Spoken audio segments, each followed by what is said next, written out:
Halo semuanya, hari ini kita lanjut lagi ya materi kita, yaitu kita akan belajar yaitu tentang masih tetap kimia unsur, yaitu sekarang unsur dari golongan halogen. Oke, sebelum kita mulai pelajarannya, teman-teman udah tahu dong halogen itu golongan berapa? Berapa? Pinter. Golongan 7A ya. Oke. Oh iya, satu lagi. Sebelum kita mulai, teman-teman jangan lupa ya, please subscribe channel YouTube ini. Oke. Dan juga nanti kalau misalnya kita udah selesai nih materi yang ini, teman-teman bisa latihan soal gitu. Latihan soalnya yaitu di website ini. Nanti cek aja. Di sini banyak latihan soalnya, ada penjelasan materi juga, dan beserta jawabannya. Oke, kita lanjut aja ya. Oke, halogen itu sendiri itu adalah kata yang berasal dari Yunani, gitu ya. Jadi nama halogen ini itu diambil dari bahasa Yunani yang artinya itu adalah pembentuk garam. Oke, jadi kalau ada reaksinya dengan halogen itu berarti dia akan membentuk garam. Oke, terus dengan pembentuk garam dan di sini halogen itu dia bersifat sangat reaktif. Oke, jadi dari semua unsur dari golongan senyawa non logam ya, jadi dia termasuk yang sangat reaktifnya. Ya kan, ingat ya kalau dari reaktifnya itu atau enggaknya kan dilihat dari dua ya, yaitu yang pertama dari melepaskan elektron dan satu lagi yaitu dari menangkap elektron gitu, ya kan. Jadi halogen ini karena dia golongan 7, berarti dia kan mudah nih menangkap satu elektron untuk mencapai kestabilannya, makanya dari golongan non logam yang halogen itu termasuk unsur yang sangat reaktif. Oke, jadi sangat reaktif kalau misalnya dia bereaksi dengan logam ya, ya kan? Jadi kalau misalnya membentuk garam tadi, itu kalau misalnya halogen ini dia akan mau bereaksi dengan logam. Oke, jadi gini, karena unsur halogen ini dia sangat reaktif dan sangat mudah bereaksi, maka dia tidak ditemukan dalam keadaan bebas. Jadi di alam itu dia nggak ditemukan dalam keadaan bebas ya. Jadi pun kalau dia ditemukan dalam keadaan bebas, bukan dalam bentuk unsur monoatomiknya, tetapi dalam unsur diatomik. Oke, diatomik itu berarti dia itu terdiri dari dua unsur yang bergabung. Misal nih, F kan fluor ya, berarti dia nggak bisa berdiri sendiri, yaitu cuma F aja. Yaitu dia akan membentuk F2, Cl2, Br2, I2 gitu ya. Itu yang namanya molekul diatomik. Oke? Nih, kita akan lihat keberadaannya di alam. Keberadaan dari unsur-unsur halogen ini, oke, dia juga ada dalam bentuk mineral. Oke ya, karena tadi sangat reaktif, jadi dia tidak ditemukan dalam keadaan bebas. Jadi di sini ditemukan dalam beberapa mineral, yaitu kalau fluorin, yaitu dalam bentuk mineralnya, yaitu fluorspar, CaF2, kriolit, terus fluorapatit, sedangkan kalau klorinnya itu diperoleh dalam bentuk halid, yaitu NaCl ya. Ternyata NaCl itu namanya halid nih. Oke, terus sulfit yaitu KCl. Dan dalam logam, bukan, dalam garam MgCl2 juga. Terus juga kalau bromin itu terdapat pada ini pada garamnya semuanya ya, AgBr, KBr, NaBr, CaBr2. Ingat ya, logam garam itu terbentuk karena bereaksinya unsur logam dan senyawa, enggak, sorry, dan unsur halogen. Oke, sedangkan kalau iodin itu diperoleh yaitu dari mineralnya natrium iodat yaitu NaIO3. Oke, sedangkan kalau astatin nih, astatin ini terdapat dalam kerak bumi. Oke, nanti astatin kita nggak terlalu banyak bahas ya, karena kenapa? Karena astatin ini dia merupakan unsur radioaktif, yaitu dia cepat meluruh radioisotop. Makanya dia itu diperoleh nih dari peluruhan unsur, yaitu dari unsur uranium, thorium, dan actinium gitu. Jadi dia dihasilkan dari peluruhan dari unsur-unsur yang sudah ada kayak gitu. Oke, lanjut lagi. Itu kita akan lihat yaitu sifat fisisnya. Sifat fisis dari golongan 7. Oke, golongan 7 itu kan dia berarti berada pada golongan 7. Berarti konfigurasi elektronnya subkulit terluarnya itu apa? Teman-teman ingat nggak? Oke, jadi subkulitnya itu kan dia adalah S2P5. Oke, jadi belakangnya itu subkulitnya adalah S2P5. Itu kalau halogen. Oke, ini dia. Ingat kan? Nah, ini konfigurasi elektronnya. Ini kita udah penyingkatan ya. Kita menggunakan unsur gas mulia, karena kan unsur gas mulia itu adalah unsur yang mulia, gitu. Jadi kita menggunakannya supaya konfigurasinya nggak terlalu panjang, karena kan ini udah nomornya udah 50-an gitu, jadi terlalu panjang. Oke, jadi penyekatan. Sekarang kita masuk ke sifat fisiknya. Yang pertama, sifat fisis yang pertama dari unsur halogen ini yaitu energi ionisasinya semakin kecil. Ingat ya, ini kita bahas dari atas ke bawah karena yang kita bahas adalah golongan halogen. Oke. Jadi energi ionisasi semakin ke bawah itu semakin kecil. Oke. Teman-teman masih ingat nggak kenapa energi ionisasinya semakin kecil ke bawah? Dan ingat lagi nih, energi ionisasi itu apa? Oke, kita review lagi ya. Jadi energi ionisasi itu adalah energi yang diperlukan untuk melepaskan satu elektron yang berada pada kulit terluarnya. Oke, dari atas ke bawah itu kan jari-jari atom kan semakin besar ya. Kalau jari-jari atomnya semakin besar, otomatis jarak dari inti ke elektron yang berada di kulit terluarnya semakin jauh, ya kan? Karena dia semakin jauh berarti gaya tarik menariknya lemah dong, ya kan? Karena gaya tarik menariknya lemah, otomatis untuk melepaskan elektron yang berada di kulit terluar ini, itu berarti nggak butuh energi yang besar. Oke, makanya energi ionisasinya semakin ke bawah itu semakin kecil. Oke, terus selanjutnya yaitu jari-jari atomnya semakin besar. Jelas ya, tahu ya, kalau jari-jari atom semakin besar ya. Nih, teman-teman perhatikan angka yang ada nih dalam konfigurasinya. Angka 2, 3, 4, 5. Ini menunjukkan adalah periodenya ya. Periodenya dan periode itu juga menunjukkan jumlah berapa kulit dari suatu atom, dari suatu unsur ini. Fluor, klor, brom. Oke, ini kulitnya ada 2. Ini kulit 3, ini 4, ini 5. Otomatis semakin banyaknya kulit berarti jaraknya dari inti elektronnya ya, itu berarti semakin jauh. Makanya jari-jari atomnya semakin ke bawah itu semakin besar. Oke, next lagi. Bentuk unsur halogen itu terdapat sebagai molekul diatomik. Ini tadi ya, ingat kenapa di dalam bentuk diatomik? Karena unsur halogen merupakan unsur yang sangat reaktif atau sangat mudah bereaksi. Oke, jadi ingat nih, kalau misalnya teman-teman buat reaksi, jangan cuma tulis F aja ya, itu nggak bisa. Karena dia dalam bentuk molekul diatomik. Itu jadinya F2, Cl2, Br2, dan I2. Oke.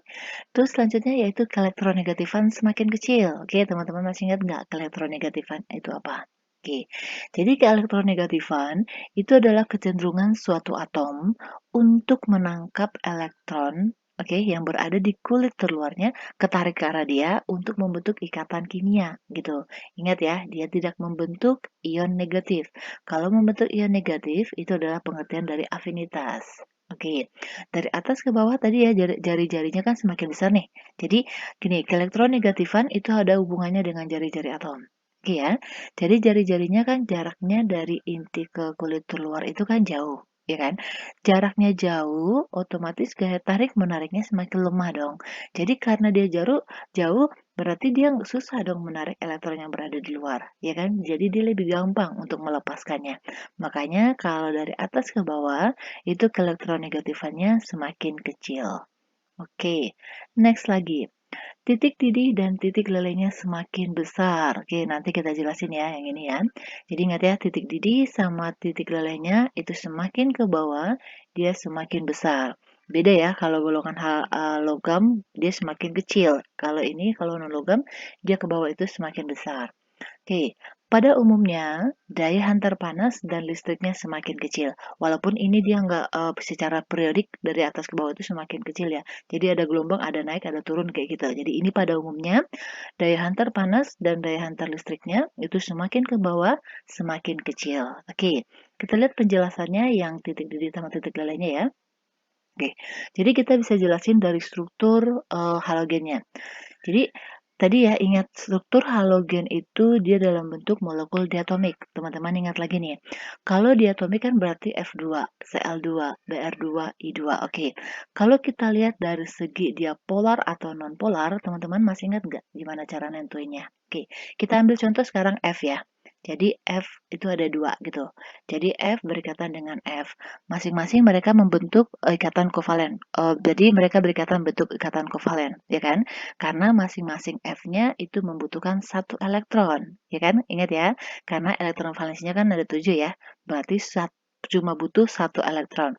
Karena masing-masing keduanya itu butuh satu elektron, berarti mereka sharing, ya kan? Si F yang pertama ngasih satu elektron, si F yang kedua juga kasih satu elektron. Oke, berarti terdapat ada dua elektron yang dipakai bersama sekarang. Oke, jadi kalau kita mau lihat dia polar atau enggak, perhatian yang pertama, yaitu apakah terdapat perbedaan keelektronegatifan antara dua unsur yang berikatan. Oke, sekarang F dan F sama unsurnya, berarti ada nggak perbedaan keelektronegatifan antara unsurnya? Tidak ada. Misal nih, kita anggap ya, misal F itu keelektronegatifannya 4, kedua-duanya 4. 4 dikurang 4 berapa? 0, oke? Jadi kalau perbedaan keelektronegatifannya itu 0, berarti dia adalah non-polar. Oke, jadi ingat struktur halogen itu dengan molekul diatomik itu bersifat non-polar.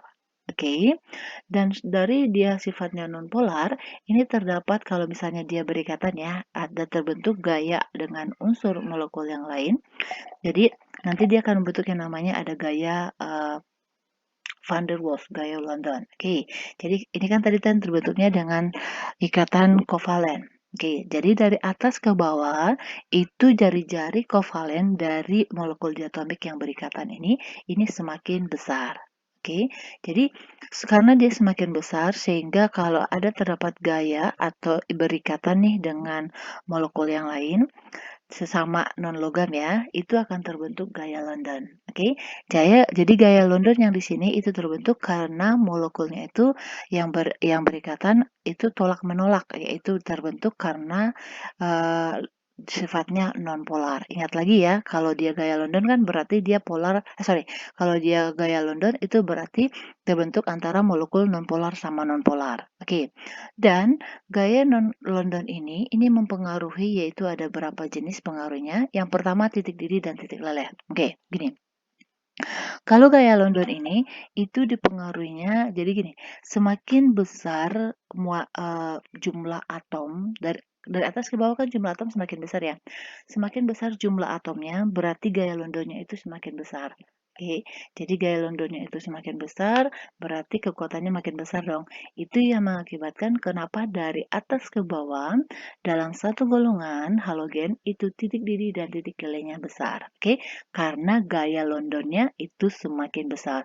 Jadi kalau kita lihat nih, gaya London siapa yang paling besar antara dari molekul ya, molekul F sampai I, itu yang paling besar adalah molekul I2. Oke, jadi karena gaya Londonnya dia besar, maka titik didih dan titik lelehnya besar. Oke, terus yang kedua adalah daya hantar panas. Teman-teman masih ingat kan? Suatu logam, ini logam ya, suatu unsur itu dapat menghantarkan panas atau menghantarkan listrik. Kenapa? Karena adanya elektron bebas yang leluasa bergerak, yaitu elektron bebas jadi yang berada pada kulit terluar ya, pada elektron valensinya gitu. Oke, jadi dia leluasa bergerak. Semakin dia leluasa bergerak elektronnya, berarti daya hantar panasnya itu semakin besar. Oke, ingat tadi yang ini, jari-jarinya semakin besar. Oke, dan satu lagi, bukan cuma jari-jari aja yang mempengaruhi. Gaya Londonnya kan semakin besar nih, berarti jumlah muatan atomnya itu juga semakin besar. Kalau jumlah muatannya itu semakin besar, berarti dia kecenderungan akan adanya tumbukan, ya kan, antara elektronnya ini dengan muatannya. Jadi dia nggak bergeraknya itu dia nggak leluasa, karena semakin ke bawah dia semakin besar, ya kan. Jadi karena tidak leluasa itu yang mengakibatkan daya hantar panasnya semakin ke bawah itu semakin kecil. Oke ya. Terus lanjut lagi ya ini kerapatan. Kerapatan teman-teman udah pasti tahu ya, ya kan karena semakin ke bawah tadi, dia jumlah atomnya semakin besar, otomatis kalau jumlah atom makin besar, otomatis dia makin rapat dong. Oke, bisa ya? Itu adalah penjelasan dari yang tadi, dari sifat fisiknya yang sebelumnya. Oke, sekarang kita masuk ke sifat kimianya. Ini sifat kimia dari halogen ya. Yang pertama, sangat reaktif ya tadi ya. Jadi sangat reaktif, jadi urutan kereaktifannya HF itu lebih reaktif daripada HCl, daripada HBr, sama HI. Oke, ingat nih teman-teman. F itu adalah unsur yang paling reaktif dari semua unsur non-logam. Oke ya, karena dia sangat mudah untuk menarik elektron. Bisa ya, bisa ya. Jadi kalau tanya unsur ya, unsur yang paling reaktif di antara unsur yang non logam itu adalah fluor. Ingat ya, non logam ya, karena kan logam itu golongan satu itu juga reaktif. Oke. Terus yang kedua yaitu pembentuk asam. Oke, jadi kalau misalnya bereaksi ini, jadi kalau diionin ya, ingat teorinya siapa? Masih ingat nggak teorinya Arrhenius? Yaitu jika suatu senyawa dilarutkan di dalam air, kalau dia mengion menghasilkan H+, maka dia akan membentuk asam, ya kan? Jadi kan kalau HF HCl gitu diionin akan terbentuk H+ sama HCl, HBr, HI kayak gitu. Jadi akan terbentuk ion-ionnya. Oke. Jadi golongan halogen ini dia akan bersifat yaitu membentuk asam. Oke. Selanjutnya, keelektronegatifannya besar. Oke, jadi ingat ya keelektronegatifannya besar ya, yaitu kemampuannya untuk menarik elektron. F itu paling besar ya, jadi HF lebih besar daripada HI. Ingat jari-jari atom itu mempengaruhinya. Semakin besar jari-jari atomnya semakin ke bawah, ya kan? Otomatis jarak dari inti ke kulit terluar, yaitu elektron yang berada di kulit terluar itu semakin jauh. Sehingga gaya tarik menariknya itu semakin lemah. Oke, next nih. Kalau golongan satu itu biloxnya pasti satu, nggak berubah, nggak banyak, cuma satu gitu. Kalau dia udah bersenyawa ya, tetapi kalau dia misalnya dalam bentuk unsur, dia otomatis semua unsur itu biloxnya 0. Terus kalau golongan 2, biloxnya plus 2, oke. Tetapi golongan 7, dia mempunyai biloxnya banyak, ada jenisnya banyak. Ini biloxnya itu bisa min 1, 0, plus, bahkan plus bisa ya. Plus 1, plus 3, plus 5, plus 7 gitu. Kecuali yang biloxnya itu yaitu unsur F, oke. Jadi unsur F itu biloxnya dia kalau dalam bentuk senyawa selalu minus satu. Oke, ingat ya. Jadi selain dari unsur F, semuanya itu memiliki biloxnya itu banyak, bervariasi, yaitu min sama plus, tapi nilainya plus 1, plus 3, plus 5 gitu sama plus 7. Sedangkan kalau F, dia itu mempunyai biloxnya cuma minus 1 kalau dia bersenyawa dengan unsur lain. Oke, sedangkan kalau dalam bentuk unsurnya sendiri, dia mempunyai biloxnya 0. Oke, next nih, kekuatan asam halida. Oke, ini ingat yang tadi kekuatan asam halida itu dilihat dari kemampuan dia dalam mengion. Semakin mudah dia mengion, berarti dia kekuatan asamnya semakin besar. Oke, coba cek di sini. Siapa yang memiliki kekuatan asam paling besar? Hi. Kenapa nggak HF? Oke, ini penjelasannya gini. Jadi kalau misalnya teman-teman nanti untuk mengingat ya, untuk golongan asam kuat, ingat dari keempat ini tiganya itu adalah asam kuat, satu diantaranya tidak. Oke, siapakah dia? HF. HF itu tidak termasuk ke dalam asam kuat. Dia itu termasuk asam lemah. Kenapa? Kan dia yang punya keelektronegatifan paling besar gitu. Benar. Justru karena dia memiliki keelektronegatifan paling besar, sehingga gaya tarik menariknya atau kekuatan dia tarik menarik dengan ya, HF ini dia kuat. Jadi untuk melepaskan ini dia susah, untuk mengionnya susah. Ingat tadi seperti saya bilang, kalau kekuatan asam itu kita lihat yaitu semakin mudahnya dia melepaskan atau semakin mudahnya dia mengion. Oke, HF itu kan berarti kekuatannya besar ya, ikatan gayanya itu besar. Jadi untuk melepaskan H plusnya itu dia susah, makanya dia itu termasuk asam lemah. Sedangkan HI kan paling jauh ya kan jari-jarinya. Jadi karena dia jauh berarti kekuatannya mereka tuh nggak terlalu kuat. Jadi kalau HI itu diionin dia akan mudah yaitu membentuk H plus sama imin. Oke, makanya kenapa kekuatan asam halidanya itu dari HF ke HI itu semakin besar. Jadi yang paling besar itu kekuatan asamnya itu adalah HI ya. HF itu termasuk asam lemah. Oke, ingat ya teman-teman ya. Oke, next lagi nih. Ada lagi yang namanya kekuatan asam oksihalida. Oke, teman-teman nanti kalau temuin oksihalida itu adalah asam yang ada unsur O sama X ini. Oke, X di sini itu simbol dari halogen ya. Jadi X kalau misalnya teman-teman ada temu simbol X dalam suatu senyawa, bukan berarti X-nya itu kalau misalnya di bawah ya, bukan. Tetapi dia dalam bentuk besar, HX gitu, itu adalah golongan halogen. Oke, jadi oksihalida itu misalnya nih, HXO4 kayak gitu, oke. Jadi kekuatan asam oksihalidanya itu dia yang memiliki O paling besar itu lebih besar daripada yang O-nya lebih kecil. Oke, dan satu lagi nih. Asam oksihalida ini dibentuk oleh 3 unsur yang lain kecuali F. Jadi F itu tidak memiliki yang namanya asam oksihalida. Oke, yang mempunyai asam oksihalida itu misalnya HClO4, HClO3, HClO2, HClO kayak gitu. Sama HBr sama HI gitu ya. Jadi F tidak mempunyai yang namanya asam oksihalida. Oke? Oke. Next lagi nih.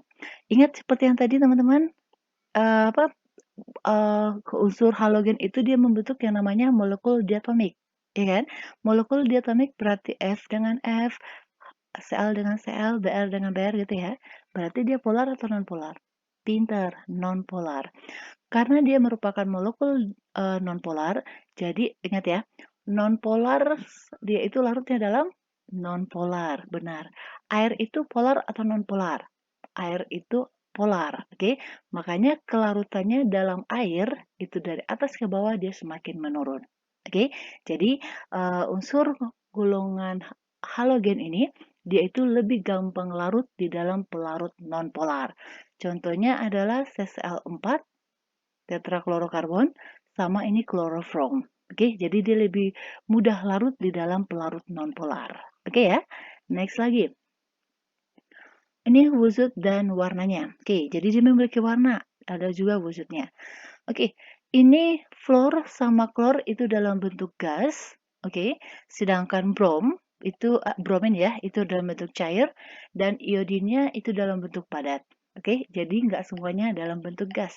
Jadi dua itu gas, yaitu fluor sama klor, sedangkan bromin itu adalah cair, liquid, dan iodinnya itu solid, padat. Oke, sekarang kita lihat warnanya. Oke, nih. Jadi warnanya kalau fluor itu dia dalam bentuk warna kuning, sedangkan kalau klor, ingat aja nih klorin agak sama dengan klorofil gitu. Jadi ada warna kuning kehijauan. Oke. Sedangkan kalau bromin itu warnanya coklat merah. Nih, kalau iodin ada dua warna ya. Kalau dalam bentuk padatnya, dia adalah warnanya adalah hitam mengkilap. Sedangkan dalam bentuk larutannya dia berbentuk coklat. Oke, beda ya. Jadi kalau dalam bentuk padatan dia warnanya hitam mengkilap, tetapi kalau dia dalam bentuk larutan dia akan membentuk warna coklat. Oke, dan ini iodin itu dia mudah menyublim ya. Oke, sedangkan yang lainnya enggak. Oke, next lagi. Nih, ada daya oksidasi dan daya reduksi. Oke, sebelum kita masuk ke daya oksidasi dan daya reduksi ini apa, teman-teman harus perlu ingat nih, oksidasi itu apa, reduksi apa. Udah belajar ya? Oke, jadi kalau oksidasi itu adalah unsur yang mudah melepaskan elektron. Bisa ya. Jadi oksidasi adalah unsur yang mudah melepaskan elektron, berarti termasuk golongan yang mana? Golongan 1 sama golongan 2 ya. Berarti dia mudah mengalami oksidasi. Sedangkan kalau dia reduksi, itu berarti adalah unsur yang mudah menangkap elektron. Unsur yang mana? Unsur non-logam. Berarti golongan 7, 6, 5. Bisa ya? Udah ingat ya? Oke, sekarang kita masuk ke apa sih arti daya oksidasi dan daya reduksi gitu ya. Oke, ini dia. Jadi kalau daya oksidasi, oke, ingat ya, tadi kan oksidasi itu dia melepaskan elektron. Ini daya berarti dia, oke. Jadi dia yang mengoksidasi temannya, gitu. Jadi kalau dia mengoksidasi temannya, oke, itu arti dikit apa arti daya oksidasi itu berarti kemampuan dia mengoksidasi temannya gitu ya. Berarti dia sendiri dapat mengalami apa? Reduksi dong, ya kan? Jadi di sini daya oksidasi itu adalah kemampuan satu unsur menyerap elektron dari atom lain. Bisa ngerti? Oke, sekali lagi ya. Nih. Daya oksidasi itu adalah kemampuan suatu unsur untuk menyerap elektron dari atom lain. Oke, gini, kalau teman-teman agak susah, agak ribet kata-katanya, jadi daya oksidasi itu sama aja dengan istilahnya adalah oksidator. Bisa ya. Jadi daya oksidasi itu disebut juga dengan oksidator. Oke. Jadi kalau dia mengalami reaksi kalau dia bisa mengoksidator berarti dia adalah reduksi. Jadi dia sendiri mengalami reaksi reduksi gitu.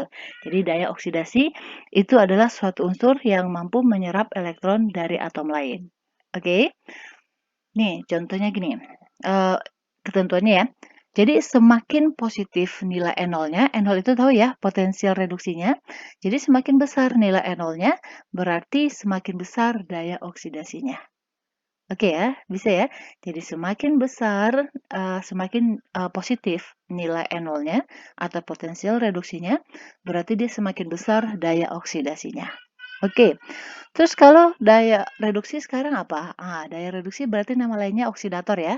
Oke, jadi oksidator ini berarti dia itu adalah mudah melepaskan elektron.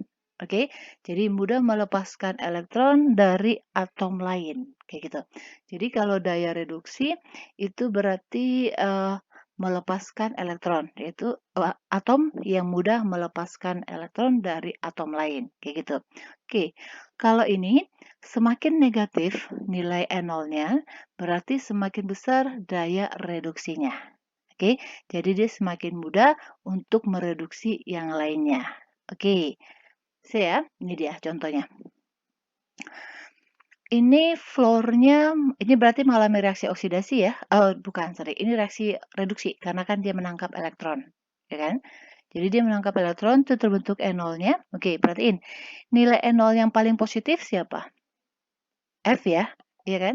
F yang memiliki nilai E0 paling positif.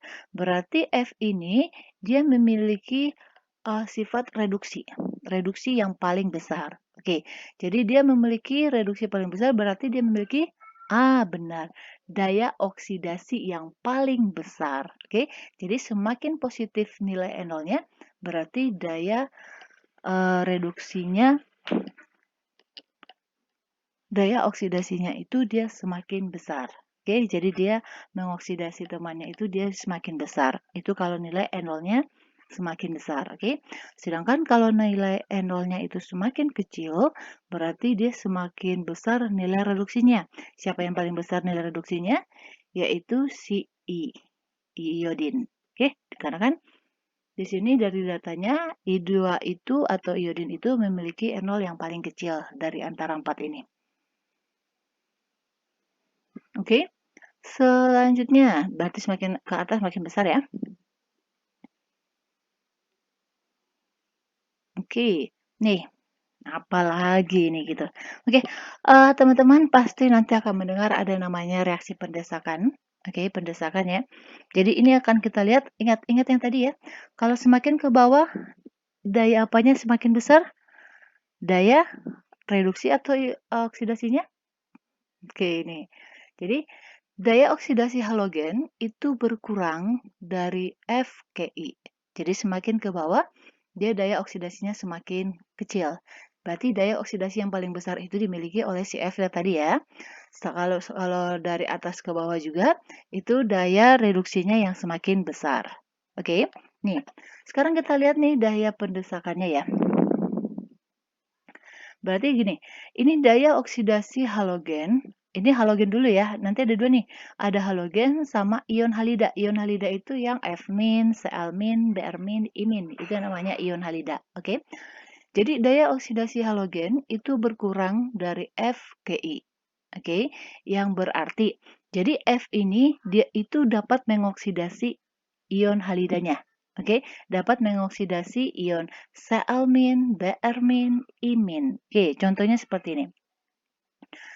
F2 itu kalau direaksikan dengan garam, misalnya NaCl, ada ion halogen juga nih, ya kan? Tapi dalam bentuk senyawa, ini diionin dulu, gitu. Jadi nanti pasangannya ini, yang Cl-nya ini, karena kan ini yang memiliki daya oksidasi paling besar, ya kan? Karena ini memiliki daya oksidasi paling besar, maka dia dapat mengusir yang namanya Cl. Ingat urutannya, yang di atas kan fluor. Fluor, klor, brom, iodin. Jadi karena F ini memiliki daya oksidasi paling besar, jadi dia bisa nih, oke, bisa yang ini, menyerap elektron yang tadi. Ingat ya tadi ya. Jadi kalau daya oksidasi berarti dia mengalami jadi dia sendiri mengalami reduksi. Jadi gitu ya. Jadi dia menarik, makin mudah dia menarik elektronnya gitu. Jadi dengan istilahnya reaksi pendesakan namanya. Jadi F ini dia dapat mendesak atau dia dapat mengeluarkan Cl ini. Jadi di sini kan nih, ini kan awalnya Cl ini adalah pasangannya Na, ya kan? Karena F ini memiliki daya oksidasi paling besar, sehingga sel ini dia dikeluarin, di-kick sama dia. Jadi dia nih jadi jomblo nih. Oke, jadi dia keluar sendiri. Sehingga nanti yang berpasangannya adalah yang F-nya. Oke, jadi akan terbentuk NaF. Dan perhatiin ini nilainya positif. Oke, terus F dengan NaBr. Ingat lagi posisinya. Br itu kan di bawah F ya. Berarti F yang memiliki daya oksidasi paling besar. Br bisa nggak di-kick? Bisa nggak dikeluarin oleh, bisa nggak didesak oleh F? Bisa dah, Br-nya ya. Makanya si Na tadi yang awalnya pasangan Br itu ditarik, oke, dan dikeluarin jadi sendiri nih. Dia positif. I bisa nggak dikeluarin? Bisa nggak didesak oleh halogen F? Bisa ya, karena kan F lebih besar ya.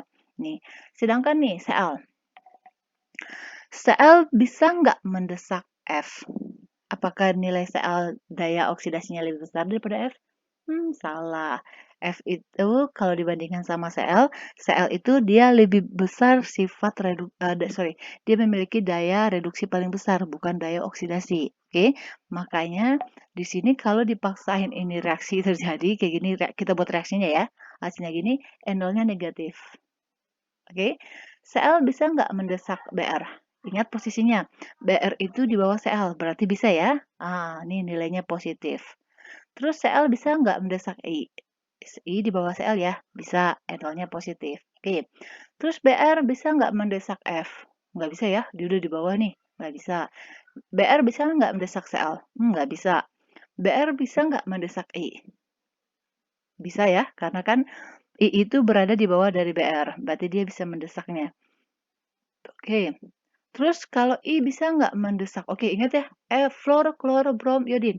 Iodin yang paling bawah, berarti dia bisa nggak mendesak ketiga di atasnya? Nggak bisa, makanya ini nilainya negatif. Terus kesimpulannya apa? Oke, ini dia kesimpulan pertama. Kalau nilai NO-nya atau nilai reaksinya positif, itu berarti reaksinya spontan. Spontan di sini artinya adalah dia dapat bereaksi. Oke, jadi yang nilainya min ini, yang nilai NO-nya ini minus, yang ini ya, yang saya buat merah ini, itu dia berarti tidak spontan atau dia tidak bereaksi. Oke, ini dia. Jadi kalau NO-nya itu minus, berarti dia tidak bereaksi. Karena apa? Ingat tadi, yang paling atas itu memiliki daya oksidasi paling besar daripada yang di bawahnya, ya kan? Berarti yang atas yang bisa mendesak halogen yang ada di bawahnya. Bisa ngerti ya? Kalau ini kan nih contoh ya, Cl tadi, apakah dia bisa mendesak F? Nggak bisa. Posisinya aja F udah di atas, ya kan? F daya oksidasinya lebih besar. Berarti Cl-nya nggak bisa mendesak yang F dong, ya kan? Karena daya oksidasi Cl ini dia lebih kecil daripada F gitu. Oke. Sedangkan kalau yang ini adalah daya reduksi ion halidanya. Oke, jadi itu bertambah dari F ke I yang berarti F min tidak dapat mereduksi ClBrI. Jadi kebalikan ya. Jadi yang si F ini, F min ya. Jadi dia dalam keadaan ion halidanya, F minnya dia tidak dapat mereduksi unsurnya yaitu ClBr sama I. Oke, bisa ngerti ya? Nanti reaksi pendesakan. Jadi semakin positif nilai reaksinya, berarti itu dia tidak semakin positif berarti reaksinya spontan ya atau terjadi. Sedangkan kalau NO-nya itu negatif berarti dia tidak berlangsung. Ingat aja nih reaksi pendesakan yang atas dalam tabel periodik ya, dia yang bisa mendesak yang lainnya. Sedangkan yang bawah itu nggak bisa mendesak yang di atas. Oke? Oke. Next lagi. Kita masuk ke reaksi halogennya. Jadi ingat halogen itu dia tadi sifatnya sangat reaktif ya. Karena dia sangat reaktif, jadi dia bereaksi dengan banyak unsur. Oke. Yang pertama yaitu reaksinya dengan logam. Ingat ya tadi kalau halogen bereaksi dengan logam membentuk apa? Pintar, membentuk garam. Oke, membentuk garam yaitu dengan ikatan ionik, ikatan ion. Makanya dia disebut juga dengan senyawa ionik. Ya kan? Ini reaksinya. Teman-teman udah bisa ya. Kalau reaksi garam dengan apa? Reaksi garam yaitu terbentuk dari unsur halogen sama logamnya. Nanti ionnya cuma dikali silang aja. Oke? Terus selanjutnya yaitu reaksi dengan non-logam. Oke, jadi golongan 7 kan non-logam. Oh, ternyata dia juga bereaksi dengan non-logam. Oke, teman-teman ingat nggak dia akan bentuk ikatan apa? Kalau unsur non-logam dengan non-logam berikatan akan bentuk ikatan Kovalen, pinter. Oke. Jadi yang pertama yaitu dia bereaksi dengan hidrogen. Hidrogen logam atau non-logam? Apa? Hidrogen kan di golongan pertama ya. Berarti kalau golongan pertama dia logam. Salah. Ingat lagi, hidrogen itu bukan logam. Oke, dia non-logam. Karena gini, dia kan elektronnya cuma satu. Ya kan? Jadi untuk mencapai kestabilan kan ada dalam dua kondisi ya. Kalau dia nggak duplet, berarti dia oktet. Ya kan? H itu cuma punya satu elektron. Berarti supaya dia stabil, supaya jadi duplet, dua ya elektron valensinya, berarti dia butuh satu dong. Ya kan? Kalau dia nanti logam, dia melepaskan elektronnya, berarti dia nggak punya elektron lagi dong. Nah, gitu. Oke? Ini dia reaksinya dengan hidrogen.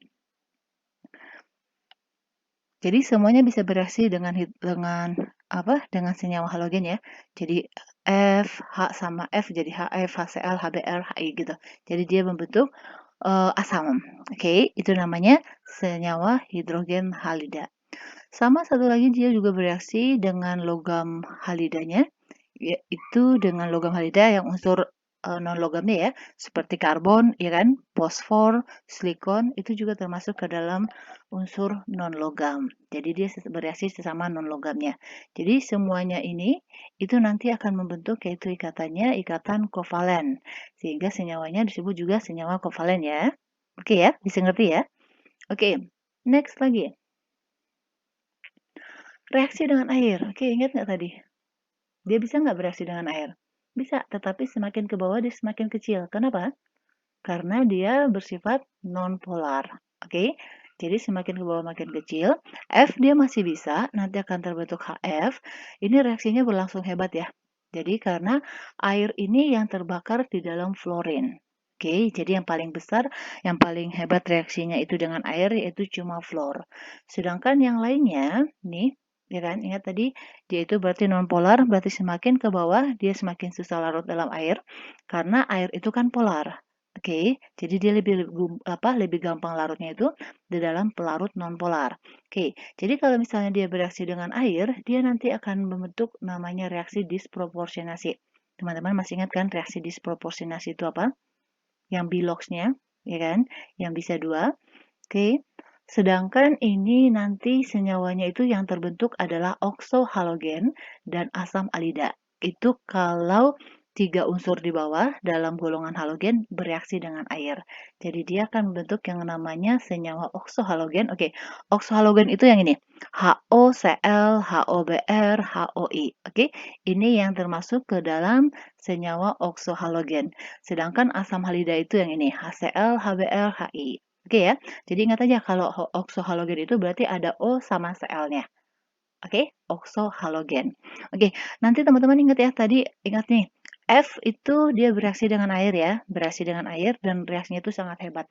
Sedangkan tiga yang bawah itu yang akan membentuk yang namanya senyawa oksohalogen. Oke, next lagi reaksi dengan basa. Otomatis kalau asam bereaksi dengan basa dong, ya kan? Nih, reaksi kalau F itu bereaksi dengan OH, dia akan membentuk nih oksigen difluoro. Oke. Sedangkan kalau Cl-nya nih bereaksi ya, ini membentuk oksohalogen lagi nih. Oke, oksohalogen nanti secara cepat ya, ini Cl-nya ini dia akan terurai menjadi ClO3. Nih, klorat. Oke, ini bromatnya, yang bromat ini iodatnya. Jadi dia akan terbentuk ion oksohalogennya. Oke, kalau dia bereaksi dengan basa. Kalau tadi bereaksi dengan asam, dia membentuk senyawa oksohalogen. Kalau dengan kalau dengan air membentuk senyawa oksohalogen, sedangkan kalau dengan basa dia juga membentuk nih oksohalogen juga. Oke, ini dia. Jadi ion oksohalogen ini ada tata namanya. Teman-teman harus hati-hati ya tata namanya. Nih. Ingat ya, F itu tidak membentuk oksohalogen tadi karena dia bisa bereaksi dengan air. Nih, nggak ada oksohalogennya di sini. Oke, terus nih, tata namanya seperti ini. Teman-teman harus seperti ini. Jadi, kita lihat dari segi jumlah O-nya. O-nya itu dia sampai 4 ya. Misal kita ambil unsurnya Cl. ClO, ClO2, ClO3, ClO4. Semuanya muatannya -1. Oke, namanya seperti ini. Kalau dia O-nya 1, namanya hipo. Oke, ini kloridnya itu tergantung dari unsurnya halogennya siapa. Jadi kalau misalnya dia ClO berarti namanya hipoklorid. Kalau ini misalnya halogennya Br berarti namanya hipobromid. Oke, kalau misalnya dia I berarti hipoiodid gitu. Nih, kalau dia ClO2, oke, ini hiponya dihilangin, berarti O-nya lebih banyak dong. Hipo itu kan kecil. Jadi ClO ini berarti dia cuma belakangnya pakai klorid aja. Jadi kalau dia Cl berarti klorid, kalau dia Br berarti bromid, gitu ya. Oke. Terus kalau dia O-nya 3, ini belakangnya yang diganti. Dari belakangnya it menjadi at. At itu lebih banyak. Jadi ini jadi klorat. Kalau dia Br berarti bromat, kalau dia I berarti iodat. Kayak gitu. Sedangkan kalau dia O-nya 4, oke, ini yang namanya adalah per. Pakai depannya per. Berarti perklorat kalau di Cl. Kalau dia Br berarti perbromat. Kalau dia I berarti periodat. Kayak gitu ya. Oke, ingat F nggak ada. F itu tidak membentuk oksohalogen. Oke, bisa ya tata namanya ya. Kalau nya O1 berarti hipoklorid. Kita misalkan Cl ya, hipoklorid. Kalau Cl-nya O2, klorid. Kalau Cl-nya 3, klorat. Kalau Cl-nya, kalau O-nya 4 berarti perklorat. Oke. Oke, next lagi kita, nih, ini satu lagi nih, ada reaksi antar halogen. Jadi dia sesama halogen juga bereaksi ya. Ini, Cl dengan F2 dia membentuk ClF. I sama Cl membentuk ICl. Oke, jadi siapa unsur pertama itu yang di depan. At dengan Br menjadi AtBr. Dan ini terjadi dengan reaksi substitusi. Jadi dia pergantian aja. Oke, dan ini juga reaksinya banyak ya. Jadi Cl2 dengan Br2. Nih, jadi dia bisa membentuk nih. Kalau F-nya dia berlebih jumlahnya berarti dia ClF3. Tetapi kalau dia dalam keadaan pas berarti dia cuma ClF. Oke, begitu ya. Nih banyak ya. Oke, nih. Next lagi yaitu nih ekstraksi. Ekstraksi ini berarti bagaimana sih cara pembuatan halogen gitu. Ingat tadi halogen itu tidak terdapat dalam keadaan bebas di alam karena dia bersifat sangat reaktif. Dia terbentuk dan dia kita temukan dalam bentuk mineralnya. Oke, ini dia. Yang pertama adalah fluorine. Fluorine ini diperoleh yaitu dengan cara elektrolisis. Oke, kita dapatkannya dengan cara mengelektrolisis yaitu lelehan campuran KF. Ini sebenarnya ada HF-nya ya. Ada HF itu dia perbandingannya 1 dengan 2 gitu. Jadi ini kita elektrolisis yaitu di mana nanti anoda yang akan kita pakai itu dia itu adalah grafit atomnya C ya. Sedangkan di katodanya itu kita pakai baja.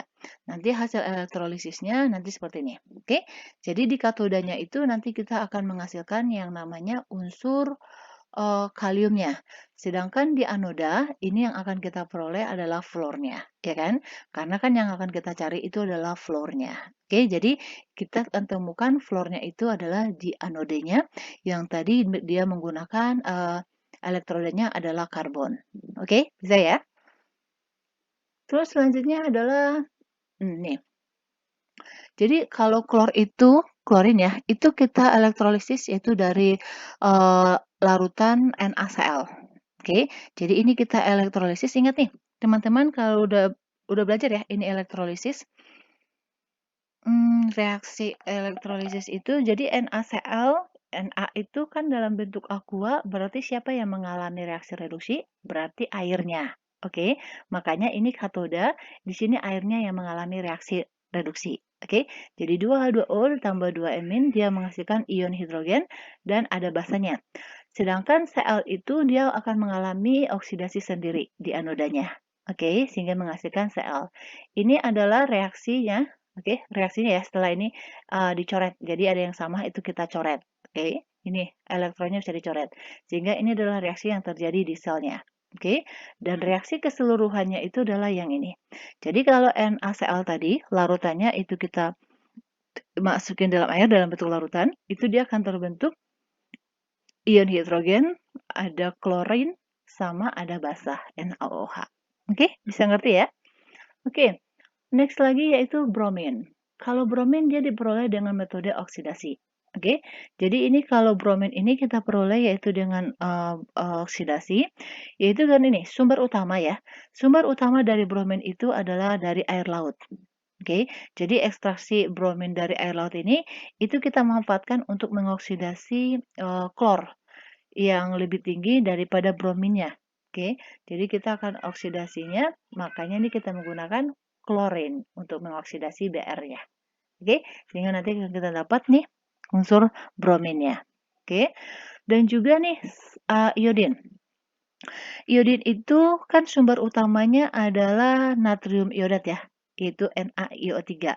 Oke, jadi proses ekstraksi iodin ini dari larutan natrium iodat ini itu sama halnya dengan ekstraksi Br tadi ya. Jadi kita memanfaatkan daya oksidasi Cl. Ingat ya, Cl itu kan di atasnya ya, di atas Br sama I. Jadi Cl ini yang akan mengoksidasi iminnya, kayak gitu. Sama tadi juga Br kan dioksidasi oleh Cl, sehingga kita akan memperoleh yang namanya iodin. Oke. Jadi bromin dan iodin ini itu diperoleh yaitu dengan metode oksidasi, yaitu siapa yang mengoksidasinya adalah unsur yang di atasnya dalam tabel periodik ya, dalam satu golongan, yaitu Cl. Oke, jadi Cl yang mengoksidasinya. Oke. Selanjutnya yaitu astatin. Oke, ingat tadi astatin ini dia bersifat radioaktif ya, berarti dia radioisotop. Oke, jadi kita memperolehnya yaitu dengan metode radiasi. Jadi dengan metode radiasi kita akan memperolehnya yaitu dari isotop bismut ya, Bi, yaitu bismut, yaitu kita dengan cara kita menambahkannya ini sinar alfa ya, helium ini sinar alfa dengan nomor masanya 4, atomnya 2, yaitu dengan nomor massa akan kita sinari. Jadi AT ini dia bersifat radioaktif ya, yang ini ya, astatin ini dia yang kita peroleh. Dia juga melepaskan nih neutronnya. Jadi dia bersifat radioaktif dan waktu parohnya itu maksudnya waktunya itu dia nggak banyak, dia cuma sekitar 8,1 jam gitu waktunya. Oke? Itu dia proses ekstraksi dari golongan halogen. Oke? Sekarang kita lanjut yaitu kegunaannya. Nah, ini dia. Oke ya. Seperti sebelum-sebelumnya, semua unsur atau apa yang namanya kimia, unsur kimia di alam ini pada umumnya itu berguna buat kita. Jadi diciptakan oleh Tuhan itu dia mempunyai kegunaan. Lain halnya kalau misalnya ada sesuatu hal yang berdampak negatif itu karena ulah. Maksudnya itu dibuat dalam hal negatif, oke? Tapi pada umumnya semua unsur atau semua yang namanya kimia itu dia berguna buat manusia kalau dimanfaatin dengan baik, oke? Contohnya nih, fluorin. Fluorin ini yaitu CCl2, F2 itu freon, oke? Dan ini terdapat pada pendingin kulkas dan AC. Bayangin deh, kalau misalnya pada saat sekarang ini AC nggak ada, ya kan? Dengan panas global gini yang semakin panas, itu kayaknya nggak bakalan ada yang betah di rumah, ya kan? Jadi sangat beruntung para ilmuwan itu bisa menemukan ini, ya kan? Yaitu freon ini. Dan juga nih bayangin di dalam kulkas, kalau dalam kulkas itu nggak ada freon, nggak ada pendinginnya. Otomatis kalau misalnya teman-teman belanja banyak nih ikan kayak gitu atau apa yang bersifatnya maksudnya nggak tahan lama, bakalan busuk dong, ya kan? Jadi sangat beruntung adanya freon ini. Terus teflon. Teflon ini adalah pada anti lengket pada alat masak. Misalnya kayak wajan kayak gitu. Oke, pada masakan gitu, alat masaknya itu dikasih teflon. Jadi dia kalau misalnya kita menggoreng sesuatu atau masak sesuatu dia nggak lengket. Oke. Terus ini natrium fluorida. Ini juga terdapat dalam pasta gigi ya. Jadi ditambahkan dalam pasta gigi.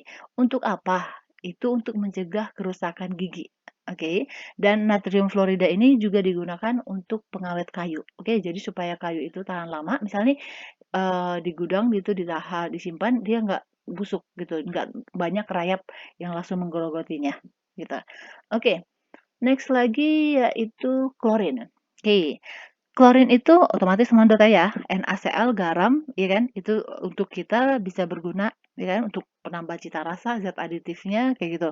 Sedangkan yang ini CH2 CHCl ini PVC, ini digunakan untuk pipa, pipa paralon dan juga bisanya untuk pelapis lantai kayak gitu. Terus ini natrium hipoklorit. Ingat tadi ClO ya, hipoklorit ya. Jadi natrium hipoklorit ini digunakan untuk pemutih. Oke, ini pemutih pakaian. Oke. Sedangkan kalau kalsium nih, Kalau kalsium klorid ini digunakan untuk desinfektan. Oke, beda ya. Kalau NaOCl itu pemutih, kalau Ca-nya itu untuk desinfektan. Oke, sel ini juga di DDT, ini nggak dipakai lagi sekarang karena itu berbahaya. Oke, itu digunakan untuk insektisida, yaitu untuk membunuh serangga. Kalau misalnya dalam pertanian seperti itu. Terus selanjutnya adalah klorofrom, CHCl3 ya. Klorofrom ini digunakan sebagai pelarut. Oke. Next lagi yaitu bromin. Oke. Jadi bromin ini banyak ya. Misalnya nih, ini dalam bentuk senyawa AgBr dan AgI itu dibuat itu gunanya adalah dalam kertas film. Oke, yang peka terhadap cahaya pada film fotografi dan sinar X. Jadi orang yang ronsen nih, ya kan? Ronsen itu kenapa kita bisa lihat plat hitamnya itu, kertas filmnya itu bisa kita baca, kita lihat ada gambar ronsen kita, itu karena ada ini, ada senyawa AgBr sama AgI-nya. Karena dia sangat peka terhadap sinar X fotografinya. Kayak gitu ya. Sama film-film kamera-kamera zaman dulu yang pakai film itu pakai itu juga. Terus yang ini adalah etilen bromida. Ini digunakan untuk zat aditif pada bensin ya. Jadi pada bensin itu dia dikasih timbal. Gunanya untuk apa? Untuk menaikkan nilai oktannya kayak gitu. Tetapi timbal itu berbahaya apalagi kalau misalnya di kerumunan banyak orang, dia menghasilkan timbal nih dari asapnya, itu bisa mengakibatkan kerusakan otak. Apalagi kalau misalnya ada ibu hamil, itu nanti akan mengganggu perkembangan janin yang ada dalam perutnya. Kayak gitu. Terus sedangkan bromin, ya Br2 ini digunakan untuk pestisida, obat-obatan, dan juga dalam pembuatan plastik. Oke. Sedangkan kalau natrium bromida ini penenang saraf otak kita ya. Sedangkan kalau yang ini CH3Br ini digunakan untuk pemadam kebakaran. Jadi, di dalam pemadam kebakaran itu ada terdapat CH3Br-nya. Oke, metil brominnya. Oke, next yaitu iodin. Oke, jadi iodin ini itu digunakan banyak hal ya, yaitu nih, CHI3 itu digunakan untuk sebagai antiseptik. Jadi antiseptik di dalam betadine, obat merah kayak gitu, itu dikasih CH3, itu antiseptiknya. Terus AgI itu ya tadi ya untuk bidang fotografi yang misalnya dikasih untuk film sama ronsen, ya kan yang hitamnya. Natrium iodat itu untuk pembuatan garam beriodium. Perhatiin deh, nanti garam bungkusnya ya, garam beriodium gitu. Berarti ada ini natrium iodatnya. Terus NaI ini juga untuk menghindari penyakit gondok. Jadi kalau garam itu dia harus ada iodiumnya supaya nggak terjadi yang namanya gondokan, penyakit gondok. Oke. Terus yang ini metil iodinnya ini untuk mengetes kadar amilum dalam industri tapioka. Jadi di laboratorium itu juga nanti ada tes amilum. Teman-teman bakal belajar itu digunakan untuk mengecek apakah zat-zat ini mengandung iodin atau enggak, kayak gitu. Terus iodin ini juga digunakan pada kacamata yang berwarna hitam ya. Gunanya untuk apa? Itu untuk memfilter polarisasinya untuk mengurangi cahaya. Oke, cahaya yang menyilaukan. Jadi nggak merusak mata. Makanya teman-teman perhatiin deh.